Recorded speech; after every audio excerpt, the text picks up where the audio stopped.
भोपाल के बिट्टन मार्केट दशहरा उत्सव समिति के तत्वाधान में भव्य रावण दहन का आयोजन किया गया। दशहरा मैदान पर हजारों की संख्या में लोग जुटे। मंच पर रामायण से जुड़े प्रसंगों का मंचन किया गया, जिसके बाद राम, लक्ष्मण और हनुमान ने प्रतीकात्मक रूप से रावण, मेघनाद और कुंभकर्ण का वध किया। असत्य के प्रतीक तीनों पुतले धराशायी हो गए।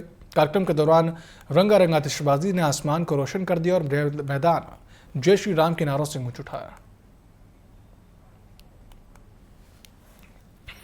बिट्टन मार्केट के दशहरे मैदान में रावण दहन शुरू हो चुका है। आप देख रहे हैं रावण के पुतले को अब जलाया जा रहा है और एक प्रतीकात्मक तौर पर कुंभकर्ण और मेघनाद के पुतले जलाए जा चुके हैं। अब रावण का पुतला जलाया जा रहा है और कहीं ना कहीं असत्य पर सत्य की विजय का एक बड़ा प्रतीक दशहरे के दिन से माना जाता है और हमारी सनातन जो परंपरा है उसका एक बड़ा प्रतीक और बड़ी मान्यता है कि किस तरह से एक सच्चाई की जीत आज के दिन होती है और असत्य पर सत्य की जीत का एक बड़ा महत्व माना जाता है। सनातन संस्कृति में इन तमाम चीजों को पीढ़ी दर पीढ़ी आगे बढ़ाया जा रहा है।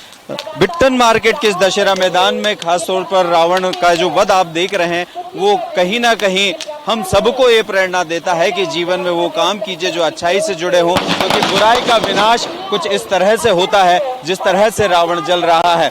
और निश्चित ही कहीं ना कहीं रावण के इस दहन की जो पूरी की पूरी बात है उसको पूरे सनातन युग से लेकर आज वर्तमान युग तक कहीं ना कहीं प्रासंगिक माना जाता है और बुराई पर अच्छाई की एक बड़ी जीत के तौर पर देखा जाता है। और निश्चित ही जो पीढ़ियां हैं वो इससे ये सीख लेती है कि हम जिस तरह से बुराई को त्याग कर अच्छाई को अपनाते हैं उससे अच्छे राष्ट्र का, अच्छे समाज का और एक कहीं ना कहीं विश्व में हमारे एक सांस्कृतिक मान का उदय होता है। तो वो रावण दहन के साथ हमें यहाँ इस मैदान में दिखाई दे रहा है।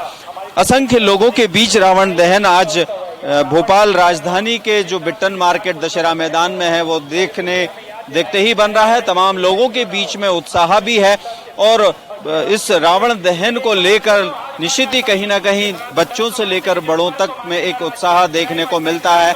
और आप देख रहे हैं कि किस तरह से आग के हवाले रावण का पुतला हो रहा है और धीरे धीरे पूरा पुतला दहन हो रहा है और कहीं ना कहीं इस बात का भी ये प्रतीक है कि अब जो बुराई है उसका अंत हो रहा है और एक अच्छाई का उदय हो रहा है। ये सारी चीजें हमें उन तमाम प्रसंगों से समझने में आती है कि जो कहीं ना कहीं राम के जीवन को परिभाषित करती है, रावण के जीवन को परिभाषित करती है, संपूर्ण रामायण को परिभाषित करती है। और इस तरह से ये जो चीजें हैं वो कहीं ना कहीं हमारी भारतीय परंपरा और संस्कृति को आगे ले जाती है। तो निश्चित ये रावण दहन हमें असत्य पर सत्य की जीत के प्रतीक के रूप में दिखाई देता है। कैमरामैन सुशील यादव के साथ में प्रिंस गुप्ता, TV 24 भोपाल।